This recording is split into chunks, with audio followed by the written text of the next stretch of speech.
E agora, que tal? Márcia. Vamos lá. E agora? Tem som ou não tem? Tem. Oh, aleluia. Tá bom. Então, muito bem. Então vamos começar agora, e depois de muita bagunça, com som. Muito bom, muito bom. Agora deu certo. A culpa é toda minha aqui. Eu vou dar bom dia tudo de novo. Vamos começar o programa agora, tá? Com 8 minutos de atraso aqui. Tá gravando tudo aqui, ó.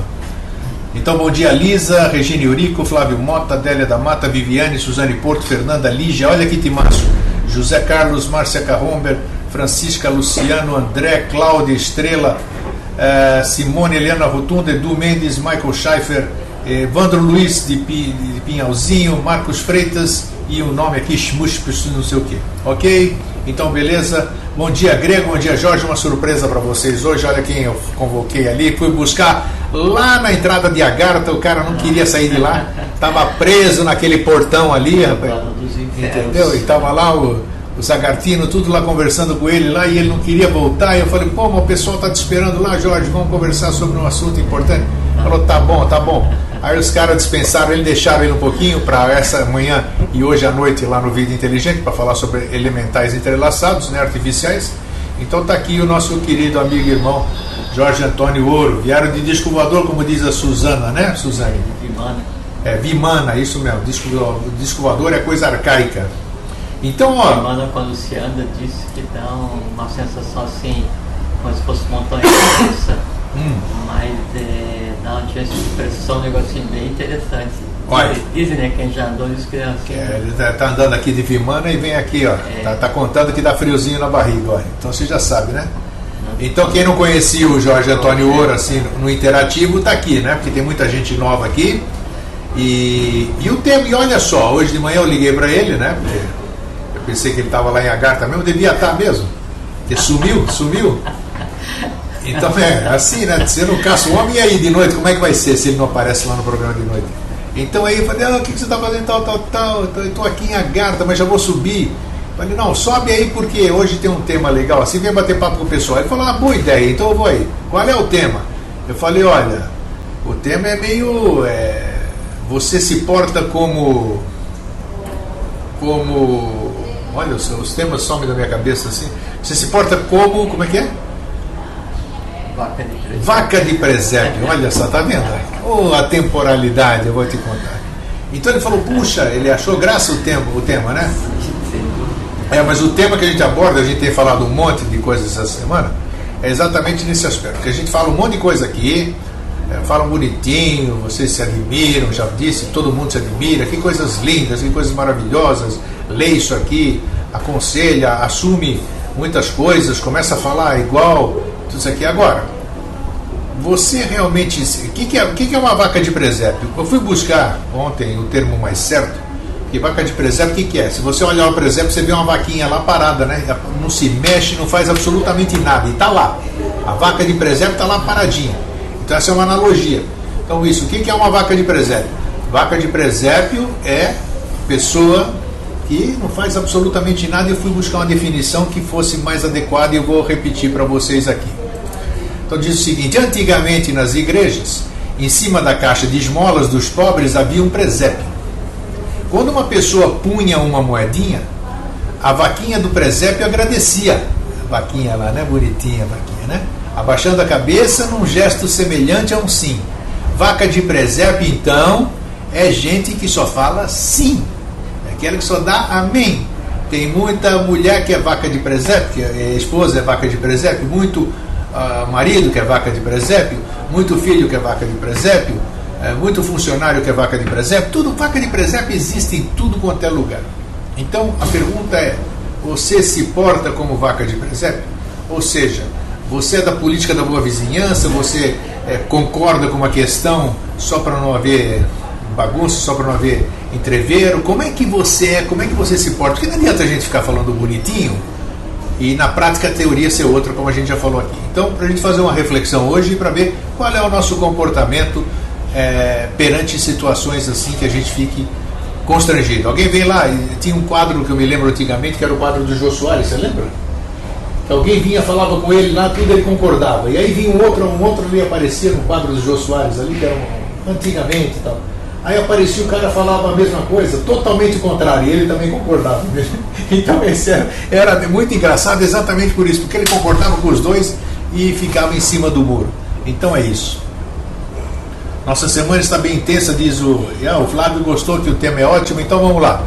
E outra definição de vaca de presépio é pessoa que concorda com tudo que os outros dizem, pessoa sem personalidade, sem opinião própria. Serviu a carapuça para alguém? Não. Então vamos lá, vamos conversar sobre isso. Então agora eu vou cumprimentar de verdade o meu querido amigo e irmão Jorge Antônio Ouro, que ele é sempre bem-vindo aqui, né? O pessoal estava com saudade de você. Eu não sei como é que você não sente a saudade desse pessoal. Ah, eu sinto. Você sente mesmo? Claro. Pô, cara, então ele é frio, já está aqui dizendo, sente saudade, mas não veio matar a saudade de vocês, tá vendo? Não, é que a gente conversou que essa relação, ela gera um sistema de força, né? E todo sistema de forças ele precisa se alimentar.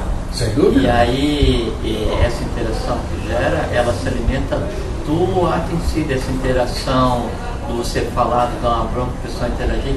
Então, esses currículos criam eles são egrégoras específicas, né? Então, o horário de se encontrar, o conversar interativo, o ver você, então isso gera um sistema de força. E é uma coisa legal, eu gosto quando eu venho aqui. Então, tá vendo? E hoje lá tá bom daí. Deixou lá, a porta tá aberta lá em Agartha, mas depois ele volta, depois do Vida Inteligente hoje à noite ele volta lá, não tem problema. Jorge, essa questão, deixa eu ver, o que diz a Viviane? Bom dia, Viviane. Tudo bem, Viviane? Viviane, criatura de Deus. Olha aqui, ó, Jorge está feliz com a sua presença. Uma coisa é não ter opinião. Eu não falei o nome todo que você já disse, né? Então, já disse, eu falo, Mas eu quero um abraço, um bom dia a todos. O que ela diz? Uma coisa é não ter opinião, outra coisa é calar para não criar atrito. É isso mesmo, Jorge? Tem vários aspectos com relação à questão do que é a vaca de presépio. Então vamos lá. Primeiro tem essa questão do dizer sim, né? E junto com essa questão de dizer sim o tempo inteiro, está a questão de ser usado, porque daí essa primeira imagem que você colocou da vaca de presépio, ela era usada pela igreja para captar dinheiro. Então você bota o dinheiro, a vaca fala que sim, como a vaca está perto do menino Jesus, e sai abençoado pela vaca, né? Isso. Mas tem dois aspectos aí adicionais com relação à vaca de presépio, que é o seguinte, também se diz vaca de presépio, assim, aquela pessoa que está observando as coisas sem entender nada. Então eu estou olhando...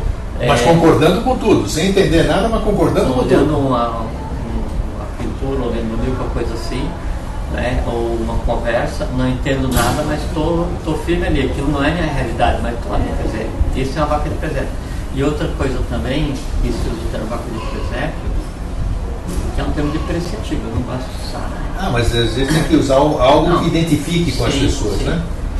E outra forma que se usa é para aquela pessoa que, então, ela se veste, ela se prepara para ser vista só.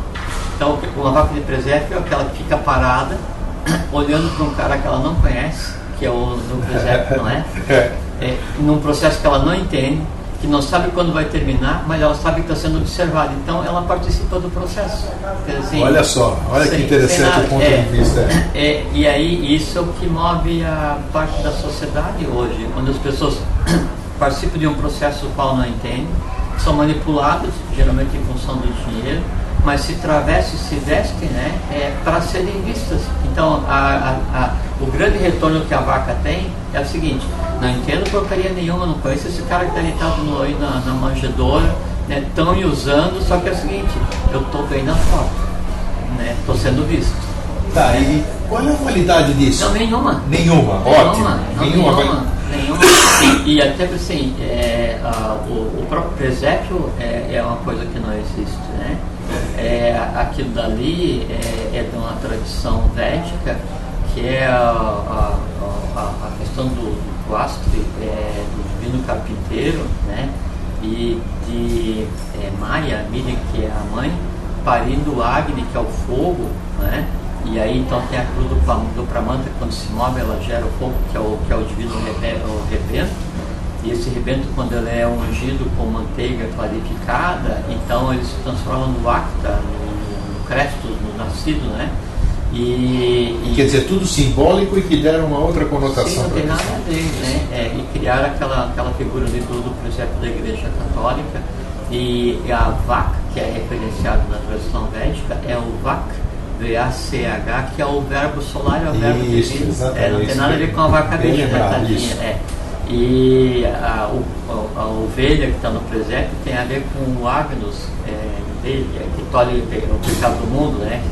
O cordeiro que tira o pecado do mundo, é por causa da tradição que vinha do Império de Han, o Império do Cordeiro, né? E que foi o primeiro momento da sinarquia, quando se estruturou a Aryavarta, que foi a Índia, quando o Manu ainda estava presente. Então se pegou tudo isso e fez uma salada, né? Para usar como um elemento nessa peça, nesse ponto que é o que hoje é a questão nacional da fé, que é a igreja, mas norteia muito o comportamento das pessoas, né? E não tem nenhum sentido, porque você tem que entender o processo onde você participa, você tem que entender os elementos do processo onde você está participando, você tem que, sim, você pode até se comportar como vaca, não faz mal, só que daí não como a vaca bicho, né? E não como a vaca que vai ser usada, mas como a vaca verbo. Então sempre há duas maneiras de analisar as coisas, né? Então, se você acha que daí ser vaca é cômodo, né? Então seja a vaca que seja pelo menos o veículo do verbo, e o verbo é usado para parir, para criar, não é? E para contestar. Então você tem que contestar, né? Uma outra coisa com relação a ao animal vaca, é que diz que daí os asuras, os caídos, então eles tiveram que passar por várias existências, em vários reinos, todas as formas de existência, antes de ter o direito de encarnar como homem pela primeira vez, os anjos rebeldes, né?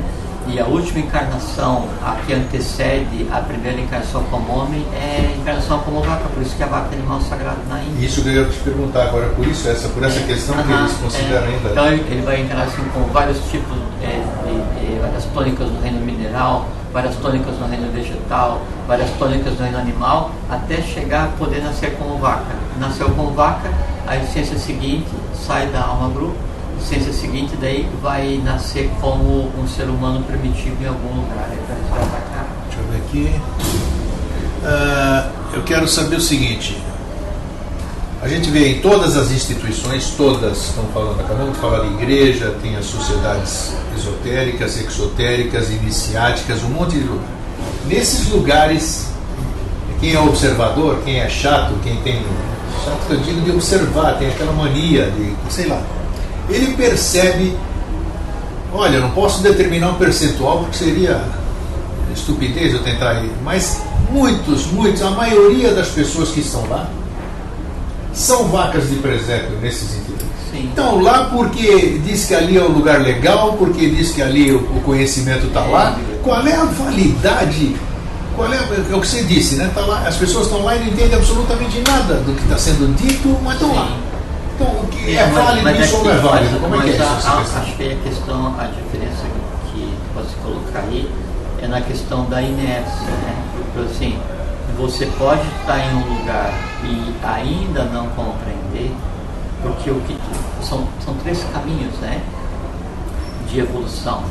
Tem o que chama de Jnana, que é o caminho do conhecimento, onde você vai aprender estudando. Tem o Karma, e tem Yoga e o Jnana, né? Então tem o Karma, que é o caminho que você vai aprender pelo sofrimento. Tem o Jnana, que é o caminho que você vai aprender, vai entender pelo próprio aprendizado. Tem a Bhakti, né? O Bhakti é Yana, Jnana Yana, Karma Yana, Bhakta Yana. Tem a Bhakta Yana, que é o caminho da devoção. O caminho da devoção é aquele onde você arranca de um estágio de místico devocional inconsciente, mas tem em você um impulso que te leva a procurar alguma coisa, que te leva a resolver uma necessidade que não se resolve com arroz e com feijão, né? E então você vai para um lugar, você é atraído por aquele caminho. Mas isso é pessoal? Isso aí que você está falando, essa busca aí, é para resolver ou para satisfazer os anseios pessoais, ou já é uma consciência mais ampliada, vamos dizer? É um bicho de consciência, é uma semente de consciência. Okay. Então, o que te leva a entrar numa escola de iniciação, por exemplo, você, de início, você vai porque você ou gosta porque aquela escola fala sobre a garta, ou porque ela fala sobre o disco voador, ou você vai Isso, você vai por, através de algum você vai motivo. pela emoção. Isso. Nesse momento, você é um místico devocional, você está no Bhakti, né? Você está criando, inclusive, uma expectativa. Sim, está no Yana Bhakti, né? No caminho da devoção. Na medida em que daí você vai adquirindo conhecimento, você vai entendendo o que está acontecendo, aí tem essa transformação, daí a devoção, ela vai se transformar em conhecimento. E aí você consegue daí, com devoção e com conhecimento, resolver as coisas sem passar pelo karma. Daí o karma é aquele que você erra, e aí você apanha, e erra de novo, e apanha, é o aprender pelo erro, que daí é o que Deus é o figura de um outro animal, né? É do que se faz quando não se pensa, né? Sim. É como desastre, você repetir a mesma coisa 2 vezes, com os mesmos elementos. Errar é humano, persistir é burrice. Exatamente. Quando você repetir a mesma experiência 2 vezes com os mesmos elementos, você achar que vai dar diferente, é burrice, é estupidez. Então, o errado não é você se aproximar pela devoção, pela admiração, né? O errado é você persistir na devoção e na admiração inconsciente, que daí você está ali pensando que está evoluindo, mas na verdade você está só se comportando como um místico devocional. E a mística devocional não leva ninguém para lugar nenhum. Você está dizendo exatamente isso, porque às vezes aqui, vamos dizer, vamos usar você que está aqui hoje. O Jorge Ouro disse uma coisa maravilhosa. Aquilo, se for Jorge Ouro que disse, eu já estou assistindo ele há 8 anos, não sei o que, tem validade. Agora, essa coisa que ele disse, eu tenho uma outra opinião dentro e, como é que se diz? Não é um conflito. Eu tenho uma impressão que... Mas aí o que a pessoa faz? Veja onde é que eu quero chegar. Aí ela fala, putz, eu devo estar errado. E se o Jorge falou, eu estou errado.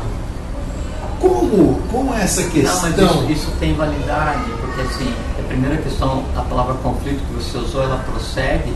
Por exemplo, assim, eu digo para você assim, isso daqui é vermelho. Daí você fala assim, não, isso é verde. Isso aqui não é vermelho, outra cor, não sei que cor que é. Mas aí você fala assim, não, isso é verde. Você tem uma crença que isso daqui é verde. Essa crença é um ser que existe em você. É um conhecimento que existe em você, é um conhecimento irreal, né? Daí se eu falo para você, isso é vermelho, há um conflito, há uma reação, porque se você acreditar que isso daqui é vermelho, a tua crença que isso daqui é verde, ela vai deixar de existir, ela morre, entende? Então, essa é a razão da resistência ao novo, porque sempre o velho vai ser sublimado.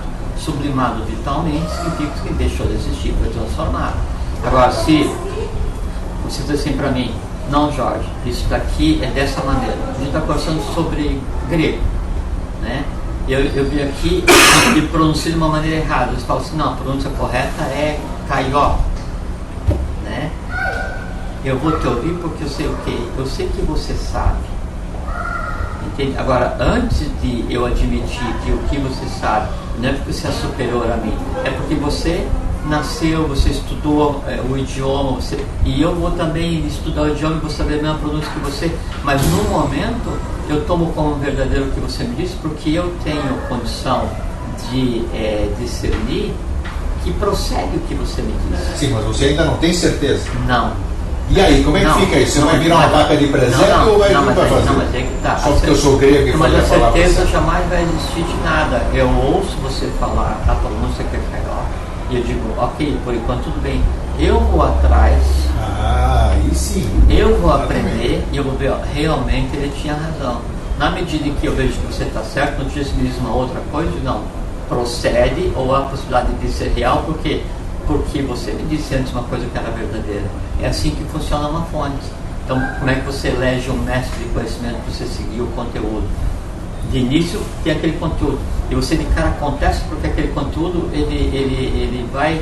De encontro a tudo aquilo que você... Encontro, não é ao encontro, ele vai de encontro, contrário àquilo que você acredita. Então, É um processo de desconstrução. Isso. Eu nego aquilo tudo, mas dentro daquilo eu digo, não, pode ser que isso, uma coisa só seja verdade. Eu vou verificar, procede.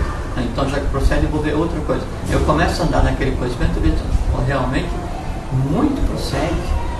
Né? E uma forma de ver a qual eu nem pensava que podia existir. Aí eu começo a dar crédito, aí eu começo a ver que o que vem de você procede. Aí eu começo a estudar, começo a compreender até que eu tomo você por verdadeiro. Isso, olha, isso é muito importante a gente abordar isso, porque esse esclarecimento era por demais necessário. O Souza fala de ser livre pensador, né? Você tem que questionar tudo. Exato, isso E até porque a gente está num momento evolucional, onde a tônica tem que ser a mente concreta. A única maneira da mente abstrata se manifestar é quando a mente concreta estiver aculturada, sublimada, sabe, permeabilizada. E é possível, senão não. Porque se você vai agir baseado no instinto ou na emoção, isso é coisa lá do terceiro ciclo evolucional. Né? Aí você é só um bicho devocional e vai passar N vidas desse jeitão. Você começa a questionar, a racionalizar, não só negar tudo, porque negar tudo é uma coisa tão idiota quanto concordar com tudo. Com certeza. Né? Não adianta nada. Então você tem que questionar, você tem que ver a validade da coisa. Você está usando a razão, você está dando músculo para a tua mente concreta, você está fazendo com que ela se expanda. No momento que ela se expande para todas as direções e abre espaço para que a mente abstrata se manifeste. Entende? Aí você começa a adquirir consciência do conhecimento que você tinha. Você ficou claríssimo. É o que a gente conversou outro dia, que o conhecimento por si só, ele é só um lastro, ele de nada adianta. Né? Na verdade, ele vai te embrutecer, então você vai ser um ignorante filosófico, um ignorante acadêmico, não ignorante de ignorar, mas um ignorante de truculento, né? Porque você não está aberto ao novo. Na medida em que esse conhecimento ele começa a ser questionado, analisado, ele começa a fazer parte de mim realmente, eu começo a colocar em prática, assim, e a prática é, esse conhecimento faz com que eu mude, então esse conhecimento se transforma em sabedoria. A sabedoria em si também se transforma só num grotesco, né? Porque você vai se achar superior aos outros, ou diferente dos outros. Você tem diferente para menos, sempre não é diferente para mais, né? Também não adianta de nada. No momento que daí você usa então o conhecimento, transformar em sabedoria, para daí compreender o outro, compreender o entorno e compreender o sereno, aí então essa sabedoria começa a se manifestar como paciência, calma, compreensão e finalmente fraternidade. Aí você compreende, né, que as outras vacas, né, elas são tão vacas quanto você, só que elas ainda não deixaram de mugir para começar a pensar. Perfeito. Isso aí, maravilha. Maravilha. Os assuntos que aparecem aqui, até o nome pode parecer esquisitíssimo, mas é incrível como fica, como casa tudo. O Rodrigo diz aqui, o Rodrigo tinha dito aqui, deixa eu achar o que ele tinha falado, para você esclarecer, como trabalhar as crianças, tipo sobre Papai Noel, Coelhinho da Páscoa, Fada do Dente. Minha esposa não quer tirar a fantasia das crianças. Como é que fica essa questão? Que nós estamos falando exatamente disso, né? De sustentar crenças, esse tipo, que foi um tema do nosso programa essa semana também. Como é que fica essa questão com as crianças? Deixa elas nesse tipo de ilusão ou não? Como é que... Tem dois aspectos. Rodrigo. Tem dois aspectos. É que eu estou sem óculos e eu não consigo ler hoje. Tá. Tem dois aspectos, por exemplo, sim, especificamente em relação ao Papai Noel, né? Primeiro que se você vai desmamar a tua criança muito cedo, assim, você vai fazer com a tua criança com 2 anos já não acredita em Papai Noel, né, ela vai ter que conviver com todas as outras que acreditam. E aí tem a questão, ela está com o corpo afetivo, emocional dela, a alma dela enquanto ser, está pronta para as vicissitudes do não ou da diferença. Então isso é a primeira coisa que tem que ser pesada. Se o entorno onde ela vai estar, né, acredita totalmente nisso ou não. Se sim, aí você tem a escola inteira que vai fazer uma festa, vai chegar no Papai Noel, e aí o teu filho, tua filha vai dizer, não, isso aí não existe. Ela vai ser hostilizada e vai se sentir mal e não sei o que, e vai chegar para você, pai, eu falei que não tinha Papai Noel e todo mundo viu de mim e tal. Aí o que nesse momento é pior? Deixar que ela acredite por enquanto em Papai Noel, não é? E você aos poucos vai mostrando uma outra realidade, ou você fazer com que ela não acredite de imediato e vá guardar aquelas memórias ruins da escola para a vida inteira, né? Esse é o primeiro aspecto. segundo aspecto é que, independente do que a criança acredita até os 7 anos, você pode preparar ela para um salto diferenciado, para que do 7 para o 8, né, do 7 para o 8º ano, não seja um ano, mas seja assim de 7 para 70. Então você pode deixar que ela conviva, né, normalmente você acredita no coelho da Páscoa, não sei o que e tal, só que aos poucos você pode pegar e falar da razão do coelho da Páscoa, né? Você não diz que não existe, você fala assim, então isso será um culto à fertilidade, Papai Noel. É quando a criança adquire um grau de entendimento, assim, vamos dizer, né? Então, você pode contar, mas pode contar em termos de historinha, né? Então, uma vez existia um coelhinho que, na verdade, ele fecundava e fazia com que nascesse árvore e comida para as pessoas. Você adapta, cria um código de linguagem, né? Aí você deixa as 2 sementes plantadas na criança. Chega um ponto em que ela própria chaveia. Essa é a maneira correta. Então, você não projeta nas crianças, né, os teus medos, tipo assim, mas me deixaram acreditar em Papai Noel até 10 anos, agora eu vou fazer com o meu filho com 1 ano já não acredite. Você está projetando no teu filho as suas frustrações. É verdade, é verdade. Então, tudo é possível de ser transformado, né? Com paciência, com prudência, com sabedoria. Principalmente uma criança de 0 a 7 anos, que ela é uma amálgama, você vai fazer daquela criatura o que você quiser. Isso tem um exemplo em casa do meu netinho Gustavo, que é o mais velho, né? Já está com 9 anos, nós deixamos ele vivenciar tudo isso aí, claro, no começo, e agora já está começando a tomar uma outra realidade, né? Vamos lá. Regina. A Regina é engraçada mesmo, né? É como assim Papai Noel não existe? Ela faz aquela carinha de triste. A Regina Eurico, né? Só podia ser. Regina Eurico, só festa. Não contaram você que não existe também nem o coelho da Páscoa. Deixa eu ver aqui, a Adélia diz que tudo que sinto e quero viver nesse mundo, tornando minha vida proveitosa para a lei.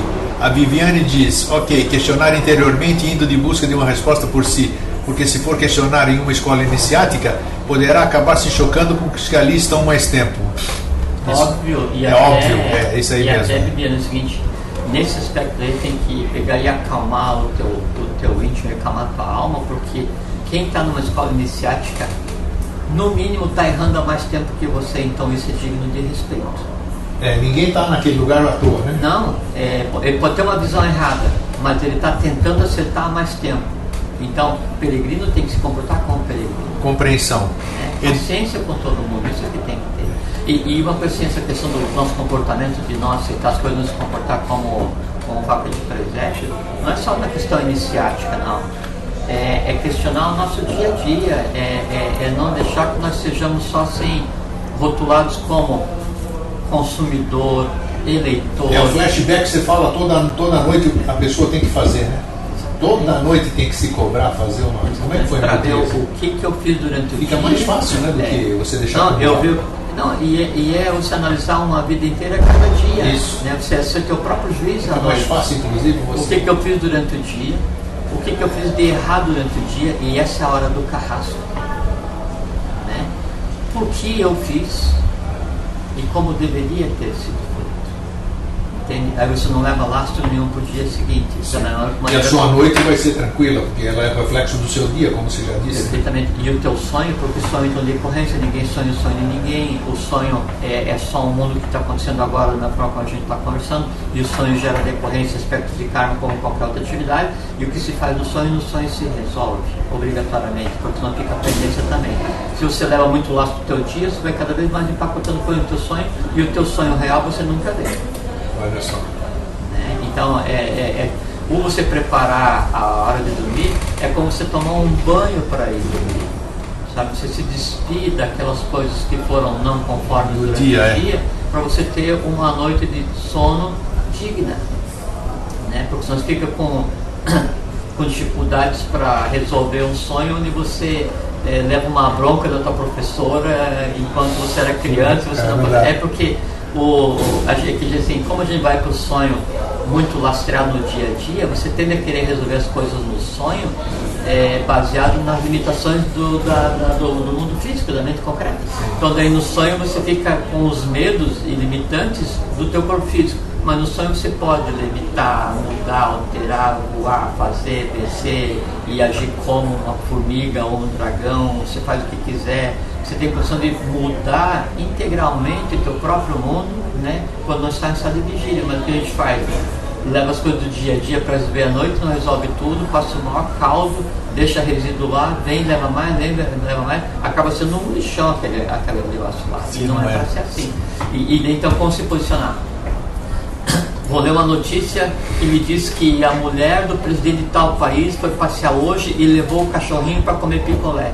Eu olho aquele negócio assim, pô, dá licença, mas vai para onde? Ele caiu. O que me interessa como ser humano, consciente, né, vivendo no Brasil, sexta potência, não sei o que do mundo tal, eu ficar sabendo que a mulher do presidente daquele país que só faz guerra, levou o cachorro dela para comer picolé? Deixa que o jornalista grotesco que foi pago para escrever essa grotesquice, viva nessa grotesquice, mas eu não vou aceitar isso. Eu tenho que selecionar o que em mim entra. Eu tenho que selecionar o que eu aceito, não como verdade só. Eu tenho que selecionar o que eu aceito para filtrar se é verdade ou não, porque senão você pega todos os caminhões de lixo do mundo que querem jogar para cima de você para te transformar em um consumidor, em um eleitor, em um devedor, em um credor, em um, sabe? Você sempre é alguma coisa do ponto de vista de alguém, mas esses alguém todos esquecem que você é gente. Aí você fala assim, não, peraí, comigo não, assim também não, pega leve. Né? Por quê? Porque eu não sou vaca de presepe, caramba, não vou ser manipulado.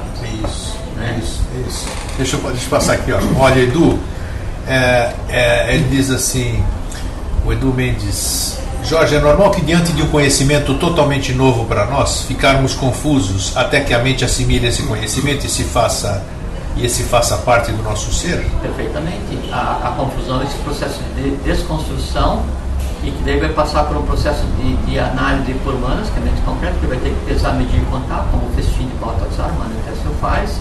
E aí, após esse processo de convulsão do astral e convulsão da mente concreta, onde vai se alojar novo conhecimento, você então vai perceber se ele é válido e fica, ou se ele é inválido e vai ser descartado. Isso é importante, isso é importante. Ou se ele é inválido e vai ser descartado. Isso é importante. O novo conhecimento não necessariamente é um conhecimento que... Tem um cesto de frutas, você botou a mão, pegou, olhou, não tá bom, descarta.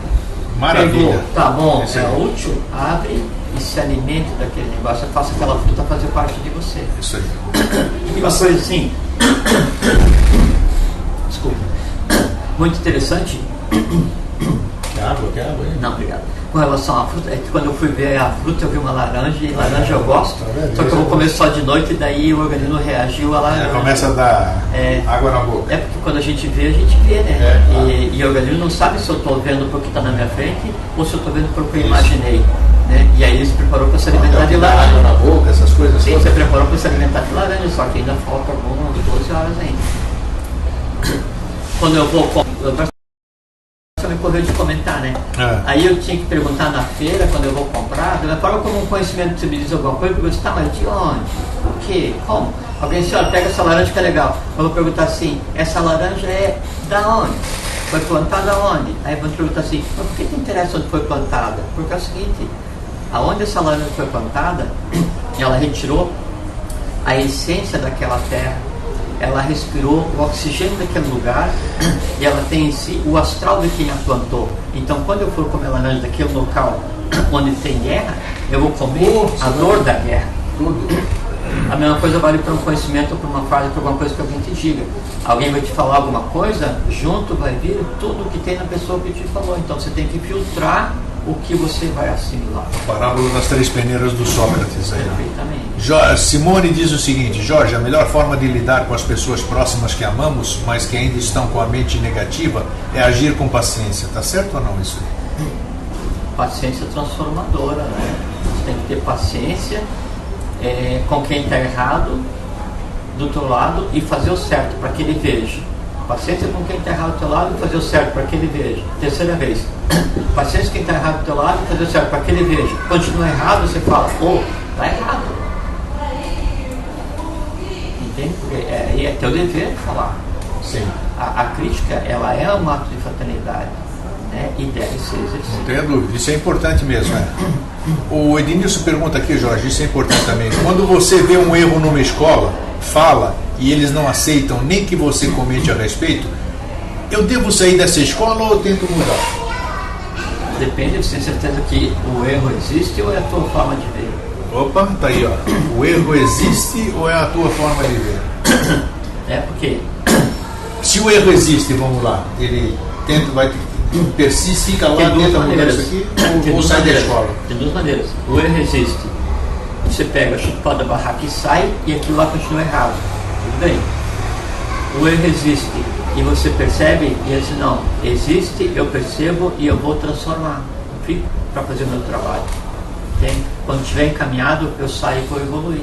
E como que se toma essa decisão aqui? Como vai depender de qual é que é a escola, qual é que é o erro, qual é que é a minha capacidade de ver o erro, quantas pessoas estão erradas, qual é a possibilidade de transformar aquele erro e o quanto de lei tem no meu trabalho. Não, então ele diz assim, o importante que ele escreveu aqui é que, vamos dizer, essa escola não aceita nem que você comente a respeito do erro que você vê. Como é que é então o comportamento aí? Aí, vale tudo que eu falei até agora, vai depender do seguinte... Se vale a pena, se você realmente... Não, e qual é que é a tua condição de ver o erro, não é? De repente o que é erro para você... Exato, pode não ser... O que é erro para você, ou o que te faz mal, para aquele que está errando, é um santo remédio. Você está numa posição de livre pensador, e você está em uma escola onde todos são místicos devocionais. Daí você exerce a crítica, só que para aquela pessoa que está ali, ser místico devocional já é um grande ganho, porque até um mês atrás ela não era nada em termos de caminhante evolucional. Sim. Aí deu um grande passo, resolveu ir para aquela escola, onde ela vai ser manipulada. Ótimo. E daí ela vai se rebelar contra aquilo e vai dar um passo, cada coisa a seu tempo. Agora você pode chegar e falar assim, olha, está errado. Mas daí não falar assim, não, está errado, porque tudo que você está fazendo está errado. Você vai ter, isso que a gente falou agora, que é o quê? É a reação das dores, das crenças que estão naqueles que não querem morrer as crenças. Aí você tem que ter argumento para mostrar que existe uma outra possibilidade, argumento para mostrar que há a possibilidade de uma outra verdade, para que daí então, em alguns, esse argumento fique como semente e um dia ele se transforme de dentro para fora, não porque você está falando. Ninguém se transforma porque você está falando. Entendido. A Suzane aqui aborda um tema importantíssimo na questão que eu vejo assim, principalmente ser vaca de presépio. Muitas pessoas são vaca de presépio por causa exatamente disso que a Suzane diz lá de Recife. Jorge, como vencer a timidez que às vezes impede as pessoas de se comunicarem? Às vezes a pessoa, porque ela não consegue se expressar, né? Como se rompe uma timidez? A timidez, ela é uma coisa muito interessante. Como você define a timidez? A gente pode conversar. Muita gente é tímida. Perfeitamente. E eu, como não tenho nada de tímido, sou um tremendo cara de pau, eu não consigo. Não, e a timidez é que é tipo assim, a pessoa que chega numa rodinha assim, de amigos. Mas a timidez de falar na frente das pessoas. E fala uma coisa engraçada porque ela sabe que enquanto as pessoas estiverem rindo com ela, não vão rir dela. Então a timidez sempre está baseada na insegurança e no medo. Sempre está baseada. Você acha que até é tema de algum assunto para se falar sobre timidez? Perfeitamente, isso faz parte da mecânica do astral. É mesmo? A timidez é o primeiro passo. A timidez é o primeiro passo para mais à frente gerar um conglomerado que se chama de depressão. Sério? Sim. Putz, olha que importante como as coisas surgem, né? Tá anotadinho já. Já tá anotadinho. Então a timidez, ela está baseada na insegurança e no medo. Insegurança, por assim, eu tenho insegurança para falar em público. Na verdade, eu tenho medo de falar em público, porque ou eu não domino o assunto, ou isso aí, não domino o assunto, exatamente. Ou acho que o pessoal sabe mais do que eu, ou acho que eu não tenho direito de falar, ou porque daí vão reparar na minha roupa, ou vão reparar na minha barriguinha, ou não sei o que, ou o meu cabelo. Então, todos os medos, se manifestam, e aí vem o que é. Isso a gente pode chamar a timidez como uma pequena síndrome da vaca de presépio, porque ela não se preocupa se ela está entendendo aquele processo que está acontecendo nela mesma, que é aquele cara que está deitado lá no berço, que é o Cressus, e o Cristo existe em cada um de nós, mas ela se preocupa em como ela vai ser vista por quem está olhando aquele presépio sem também entender. Então ela não entende, quem está olhando não entende, mas ela quer estar bem na foto. Então o falar em público, o se apresentar em público é o medo de como as outras pessoas vão pensar sobre mim. Quer dizer, eu me preocupo muito mais com a forma como os outros vão me ver do que a forma como eu me vejo. Olha só que tema, esse conjunto de barreiras ele começa a ser aplicado em tudo, porque assim, aí eu estou no ônibus, eu não vou levantar o braço para pegar naquele negócio lá, porque eu posso estar com suado, e aí o que as pessoas vão pensar? Nossa, aquela pessoa sua, claro que sua, é pessoa como qualquer um, né? Aí eu disse, não, agora eu estou no shopping, mas aí eu não vou pegar e chamar a vendedora na loja, porque se eu chamar, quem está na loja vai me olhar, e se me olharem, vão ver que eu estou com um sapato feio, mas estou na loja para comprar um sapato bonito, eu faço, não, ô moça, faz favor, quanto é que custa esse sapato aqui? E eu não faço isso porque ela vai dizer, custa 1.000. Aí eu digo, e vou embora. Então tá, depois eu passo para comprar. Não, eu vou dizer, não vou passar. Tá muito caro esse negócio aqui, não vale 1.000. E vou embora. E eu digo, não vale 1.000. E quem está lá comprando e pagando 1.000, que fique chocado porque está se comportando como vaca de presépio. É o contrário, né? Transfere. É o contrário, você tem que exteriorizar, né, aquilo que é o que eu faço aqui toda manhã, ainda bem. Não, você faz muito bem. Você faço assim, mesmo. não, você faz sim. Assim, passou a ceifadeira e não ficou ninguém para ser colhido, então, né? Isso porque quanto mais tímido a pessoa quanto mais dificuldade ela tem para interagir, né, maior é o número de lastro de coisas que ela está carregando, e cada coisa que se carrega se alimenta. Verdade. O que te mantém tímido se alimenta do teu vaso e vai fazer o possível para continuar se alimentando e te deixar cada vez mais tímido. Chega um ponto que deve ser, não, a minha timidez então evolui, sabe para quê, grego? Para síndrome do pânico. Eu posso ter medo de gente, aí eu vou para o psicólogo, vou para o psiquiatra, né? Se olha, eu tenho medo de falar em público, eu tenho medo de andar de elevador, né? Aí o cara vem falar para você que rotula, então você está com síndrome do pânico, aí você então me dá remédio. Aí eu vou lá outro dia e falo assim, não, eu tenho medo de usar sapato sem cadarço, e eu tenho medo de andar de navio, eu tenho medo de passar em ponte, e também tenho medo de andar de falar em público, então você também tem síndrome de pânico. De repente, a síndrome, ele é um conjunto de todos os medos, e eu aceito que eu tenho a síndrome, aí eu converso contigo, eu tenho síndrome do pânico. Aí você fala assim, não, eu também tenho. Você também tem medo de navio? Não, eu tenho medo só de falar em público. E você tem medo de ponte? Não. Mas tem medo de quê? Aí você fala assim, eu tenho medo de barata. Então eu também tenho. E pronto, já vai crescendo aquilo, né? Já alimenta. Então, toda timidez, né, ela é baseada em segurança, e segurança é o medo de se expor aos próprios medos, não é? Porque o medo exposto, ele morre, né, ele é sublimado.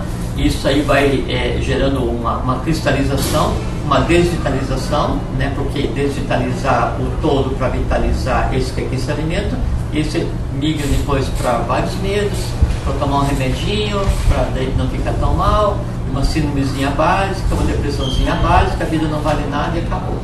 É assim mesmo. Olha, importantíssimo. A Lígia pergunta, Jorge, o mais difícil é lidar com os adolescentes, porque eles têm uma necessidade muito grande de estar em grupo. Invariavelmente o grupo coaduna com o que eu tento passar para minha filha. Isso gera conflito e exclusão. Mas aí tem que ensinar a tua filha o seguinte, ir para cima. Tem que ter força para fazer valer o seu ponto de vista. Isso desde criança. Desde criança. Então, como é que se produz uma espada boa, uma espada de samurai, uma katana, aquelas originais, assim, tipo algumas pessoas que têm na família, assim, há gerações? O minério é o mesmo. Isso. É o aquecimento, o amoldamento dela que vai ser. É o fogo, isso, que é o atrito, e a pancada. Fogo e pancada, entende? E aí, obviamente, a arte, a magia de quem está fazendo isso. Isso aí é a individualidade. Então tem que ensinar o filho que o Jim falou de início. A criança está na escola onde todo mundo acredita no Papai Noel, mas além disso ela também pode acreditar em alguma coisa. Então tua filha está no grupo de adolescentes, todos eles usam a mesma marca de tênis, parece uma manadinha, né? Aí tudo bem, tua filha pode ter o mesmo tênis, mas vai ter um outro também. E aí um dia ela vai com um diferente. Aí vão falar para ela, só tu que não tem. Pois é que esse daqui é mais confortável. Pronto. Acabou, já saiu por cima. Entendeu? É questão de encarar de uma outra forma, um outro ponto de vista. Então, tem uma filha, minha filha pequena, então eu estava numa creche da universidade, chamada Núcleo de Desenvolvimento Infantil. E eu sempre acostumei a comer as coisas, nunca dei nada, já come, né? Porque eu queria que ela comesse caldo de repolho, estava brincando de Barbie, aí eu levava um talo de repolho e ficava comendo enquanto estava brincando de boneca. Nunca ofereci. Aí chegou um dia que ela pede, pai, me dá um pedaço. Acostumou a comer. E sabe o que eu fazia? O lanche que eu levava para a escola, em vez de ser bolacha, suco, as coisas assim, era cenoura, talo de repolho, só coisa esquisita. Chegou um ponto em que daí as coisas esquisitas viraram o lanche comunitário da creche. Olha só. Aí todas as crianças levavam coisas esquisitas, tipo assim, verdura, né? E aí a escola dele proibiu de levar salgadinho, suco, não sei o que, e passou a ser uma coisa assim, quase vegana. Criar-se o hábito, né? Você tem que criar o teu próximo, e pode ser teu filho, tua mãe, teu irmão, teu pai, teu amigo. Mudar os hábitos que nós falamos aqui. É plantar a vida, plantar a semente. Isso aí. Né? E daí não é assim, não é que eu fazer você mudar, mas você vê alguma coisa que eu fiz, né? E aquilo um dia nasce em você. A hora que nascer em você, ninguém mais segura. Um exemplo também do macaco com a banana, né? Naquela ilha lá, isso aí tá para todo mundo ver, né? São todos ensinamentos em tudo. Não, então tem que ensinar o filho, né? O próximo entorno, a ir para cima, a ser duro, como o Che Guevara, que endurecesse pelo perder a ternura rápido, assim. Tem que ser duro, né? Sem jamais perder a ternura. Mais terno, assim, você tem que ser rigoroso, mas com fraternidade. Esse é o melhor comportamento que você pode ter para o seu irmão humano, seja irmão kármico de família ou irmão de humanidade como nós somos. Isso. O Edu Mendes diz que entrou em uma escola iniciática faz 2 semanas e os conceitos estão um pouco difíceis de digerir. Que escola, Edu? Declina aí o nome. Pode dizer o nome aqui, Edu. Enquanto isso eu vou falando aqui, a Lígia comenta o seguinte: Jorge, a filha dela, né, vê o programa no YouTube, vai adorar o que você falou, porque ela já faz isso. Ela é muito questionadora, é líder e representante da turma. O Edu falou SBE. Adivinha, né? Tá Edu, mas você pode ter certeza que é o seguinte, então assim... Tá difícil de digerir, né? Não, é que a SBE é o seguinte, primeiro a instituição ela passa por ainda, depois de 88 anos, ela passa por um processo de adaptação do código de linguagem. Tamanho é o conhecimento que se ensina lá dentro. Primeira coisa. Segundo, ela é o que seria a pós-teosofia, que a teosofia é o máximo que chegou ao conhecimento oriental aqui no Ocidente. E terceiro, que daí é um processo de desconstrução, vai ir de encontro, e não é ao encontro, de encontro a qualquer coisa que você já tivesse tido como conhecimento. Isso que é o seguinte, nem começou, Eduardo. Tá? Nem começou. Agora, isso não impede que você haja, como Henrique de Souza disse que tem que ser, livre pensador. Então, o pessoal vai falar, né? Você não vai engolir, não estou te dando comida, não é café com pão, né? Você vai ouvir, depois compreender, depois transformar. Agora, nada que o discípulo mais antigo que você que está sendo instrutor vai te dizer, vai suprir toda a tua necessidade de conhecimento. Então, você ouve A, vá por conta própria procurar até Z. Porque a tua obrigação é saber mais do que quem está te ensinando na terra, porque vai chegar um ponto em que você vai estar lá tentando ensinar e vai chegar um novo mais preparado e vai dizer assim, mas isso daí está totalmente contrário contra o que eu acredito na forma como eu vejo. Ótimo, melhora a forma como você vê, sublime, transforme e um dia reparta. É questão da paciência, tanto consigo mesmo quanto com o outro. Exatamente, paciência, é importantíssimo isso, paciência consigo mesmo e com o outro. Essa é a chave de tudo aqui, né? Bom, deixa eu ver aqui, quem mais alguma coisa, tá? Com certeza o Edu. Bom, 11h30, eu acho que está mais do que bom, né? Considerando ainda, é importante, toda vez que o Jorge vem, fica mais gostoso, assim, a gente vai conversando e os assuntos, eles afloram, que parece que é mosaico do novo ciclo mesmo. As coisas vêm aqui, os assuntos que nós conversamos essa semana encaixam em tudo que a gente falou hoje. Eu vi o assunto de ontem e fiquei com vontade de ver, pena que não deu para ver. O que era ontem? Energia. Isso, energia íntima. Energia íntima e suas consequências. Pois é, depois eu até vou assistir para ver. Pode assistir. É um assunto muito importante. Uma coisa, eu falei da energia, da troca de parceiros e tudo aquilo lá, que a gente já viu, e também esclareci um pouco, né, ousadia minha, súcubos e íncubos. É tão real quanto essa cadeira onde você está sentado. Então, tá aqui. Então, sabe, o que a gente tem feito aqui, Olha, são o que ele chama de bijan, né? Sementes. São sementes. Tudo que a gente faz aqui são sementes. Bijan significa semente em sânscrito. Exatamente. Então tá aí. As pessoas sempre me perguntam assim por e-mail, assim, muito, né? Sobre essa questão assim, só um último comentário, né? Tem que rir antes do teu último comentário. O André, eu saio da SBE que eu nem sei onde está meu carro. Esses caras são muito engraçados. Mas é verdade, é verdade. Às vezes a gente, assim, então isso acontece, foi o André? Esse foi o André. André, então assim, não na SBE, porque assim, eu estou há muito tempo na SBE, mas eu nunca tive instrutor, né? Nunca tive um ensino regular, né? Nunca tive o prazer de poder sentar e ouvir alguém me ensinar, assim, coisa que eu desejaria muito um dia. Mas teve um grande cara, né? Um grande cara. Não, mas a gente sentava. É o teu irmão mesmo, né? Alvin, a gente sentava e estudava junto do zero. Então eu nunca tive um instrutor assim, alguém que senta que eu vou te ensinar. Não. Lei, na verdade, assim, era lei e me explica. Mas assim, aí nas vezes que ele tinha contato com o conhecimento, tinha gente que comentou. Então você está lendo um livro e na verdade depois os livros passam a ser teu próprio escritor. Você lê e você contempla aquele conhecimento e é um negócio tão chocante, assim, eu contei assim, às vezes eu estou lendo uma coisa assim, aí eu leio uma frase assim, dificilmente eu consigo ler o livro inteiro, né? Eu leio uma frase, um parágrafo, eu digo assim, ponte que caiu, eu pulo o livro para onde, assim, não, eu pulo para onde, aí eu saio para digerir o livro, assim, eu vou sentar num canto, vou ficar quieto, né? Para que o impacto daquilo que eu acabei de ler, ele tenha assento na minha individualidade, ele se funda comigo. Sim. Porque o livro, quando bem lido, quando você conversa com o livro, é tanta coisa que ele não pode ser lido de uma vez só. Com certeza, já falei da questão do sono aqui, que nós já abordamos. Então, eu estava falando aí do parênteses que eu feito. Muita gente me pergunta assim, da questão da homossexualidade, e assim, com insistência assim, não irritante, porque dificilmente eu me irrito, né? Mas, assim, várias pessoas mandam e-mail e mensagens para querer saber e tal, e o meu posicionamento é o mesmo, são opções de cada um, não dá para querer referendar opções pessoais, né? Mas é conhecimento oculto, né? Até porque o conhecimento oculto, ele desnuda o conhecimento oculto assim, na sua, no seu âmago.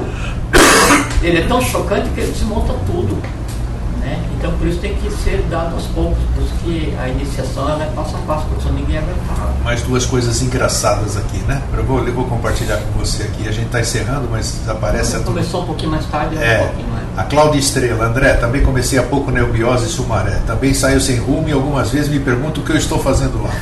Na semana seguinte volto, sei que estou no caminho, né? E aqui o Edu diz que frequenta a SBE em São José dos Campos. O André diz que a Lígia fala com o André, me deu até inveja, adoraria estar com ele. Já pensou? Ele e o Jorge juntos passariam o dia ouvindo. E meus caros, aí diz o Luciano, meus caros, e eu já vou ler uma citação da Délia também, que ela é muito engraçada. Meus caros, aproveitando a citação da SBE, o Luciano diz, por que não inicia por aqui curso à distância online, porque iniciação eubiótica com o professor Jorge? Eu vou deixar ele responder, mas antes até responder. O vídeo inteligente, o interativo, não tem, nós não somos representantes da SBE. Quem foi que me chamou de professor? Está aqui, o Luciano. Luciano. E a gente não pode fazer isso. Existe um departamento que cuida disso, correspondência. Luciano, assim, eu sou teu irmão, Luciano, assim, discípulo, irmão de humanidade. E pode ter certeza que eu erro mais do que você, porque quando eu faço as coisas, eu faço bem feito. Então, assim, para fazer curso à distância pelo vídeo inteligente. Aí o ideal seria assim, procura o curso à distância da Sociedade de Eubiose, lá ele tem um ensino regular, sabe? Uma estrutura para isso e tudo, né? O que a gente tem feito aqui é um processo de semeadura, eu espero que assim, é espargir assim, fragmentos de conhecimento, sabe? Pedaços desse grande mosaico. E se você desperta a vontade de saber aí você mais, faz o que a turma fez aqui, procura é porque daí em você existe o solo fértil, e você ir para uma escola de iniciação, de lei, uma escola séria, lícita, legítima, é um direito adquirido teu, assim, o que você teve que andar, vocês todos, né, o que a gente teve que andar, o que a gente fez de coisa errada, a quantidade de gente que a gente sacrificou nesse universo, sabe? Para conseguir chegar a um ponto de maturidade tal que a alma conseguisse deixar passar um impulso que vai ser traduzido por necessidade de conhecimento abstrato, que é o que a gente tem conversado aqui nesse tempo todo, isso é uma coisa muito séria, tem que ser levado muito a sério, tem que ser dado muita atenção, porque assim, ó, são algumas centenas de encarnações para ter o direito de voltar para o caminho, sabe? Então, se tem esse impulso, dê atenção a esse impulso, sabe? Mas de uma maneira assim, tranquila, sem pressa, porque é um conhecimento assim, ó, jamais acaba. Então, eu estou na Sociedade Brasileira de Eubiose há 27 anos. Então, às vezes eu pego o apostilo do Peregrino e eu fico maravilhado com o que tem lá ainda, sabe? Nunca acaba, nunca acaba. Porque não só nunca acaba, como cada vez que você olha aquilo, você tem um outro grau de entendimento. Perfeitamente. Então é tudo novo. Perfeitamente. Tudo novo. Qualquer livro, ele tem 7 câmaras, ele tem 7 formas de interpretação. E na medida que você vai ficando, assim, você vai andando, daí você vai tendo capacidade de entender aqueles caminhos. Quando você consegue perpassar esses caminhos, aí então você passa para um estado, um estágio, onde você já não mais lê o livro, você conversa com o livro. Isso aí, você já disse também, e sentir exatamente o que o autor está escrevendo. Você né? anda nos caminhos mentais, não onde estava o autor, onde está o autor, porque ele ainda está junto com a escrita. Quando você lê, você vitaliza. Então, é muito importante. E a importância de daí você participar de um grupo de estudos, né? É porque daí num grupo você vai estar fazendo a iniciação individual, que é você e o teu próprio mestre, quer dizer, o conhecimento agindo em você, e a iniciação na convivência, no atrito e na observação do entorno. É como a Viviane às vezes questiona, porque o meu instrutor, não sei o quê. Excelente, ele está te permitindo evoluir, tanto quanto o conhecimento, porque te mostra o que é errar, o que é acertar, a maneira como ele está tentando ver o conhecimento, a maneira como ele vai repartir contigo o conhecimento, essa convivência, esse respirar a ambiência da iniciação conjunta, isso é essencial. Até porque tinha um tempo em que a iniciação se fazia como uma seta mística. Depois de um tempo que a iniciação se fazia no conjunto. E hoje a iniciação se faz no caminho do livro, que é sozinho e com todos ao mesmo tempo. Bacana isso, bacana. Isso aqui, ó, tô vendo que todo mundo aqui está assim, olha que interessante, fazem curso no mesmo lugar e estão se conhecendo pelo chat aqui, tá brincadeira. Um dia eu gostaria de ir a Sumaré, assim, isso, tá aqui. Eu ia em uma aula e participava, ia ficar assim muito, não conversar, não dar aula, eu não dou aula, não sou instrutor, eu não sei o suficiente para conversar com as pessoas, mas sentar e ouvir. Isso aí, sabe? É muito legal. Então, deixa eu só contar uma experiência para vocês, assim, um segundinho. Posso contar, Greg? Pode. Então, assim, eu estou fazendo uma disciplina de doutorado de filosofia na Universidade Federal de Santa Catarina, né? E aí eu escolhi a parte mais, assim, complicada do doutorado, que seria a metafísica, que é analisar o ser e o não ser. E aí, assim, eu acho, assim, uma coisa extremamente prazerosa de estar sentado com um grupo, né? Estudando um ponto muito sim difícil na filosofia, mas que eles tentam chegar em seus limites, sabe? E aí, então, às vezes eu vejo que até estar conversando com uma pessoa sobre isso. Então, outro dia a gente estava na aula e aí chegou num ponto em que daí o professor, que é um professor muito culto filosoficamente, sim, admirável, né? E ele fala grego fluentemente, aquela coisa toda, então ela fala, né? E aí colocando, isso aqui é um paradoxo, porque isso aqui é um ponto que ninguém jamais conseguiu explicar. Daí eu olhei e é o seguinte, aquilo é coisa que se explica no Peregrino na instituição, né? E eu pensei assim, falo ou não falo? Porque eu não estou lá para mostrar, claro. Eu estou lá como aluno, educadamente, né, para aprender, para repartir quanto for possível. Não, mas como ele colocou que é um paradoxo e que não tem explicação nenhuma, então eu vou colocar, né? E era a questão do imanifestado, do um e do todo, né? O ponto da aquisição da matéria, né? E vejo isso discutido na academia, na universidade, que é uma coisa quase esotérica. E aí, então eu expliquei a questão do que é o imanifestado, que antecede o um, para depois gerar a matéria, que é o um evolui na multiplicidade. E aí, com um silêncio assim, de tal maneira assim, que daí eu me senti constrangido, daí eu tive que levantar e pedir desculpas, não se desculpe, mas eu só trouxe uma nova possibilidade de visão.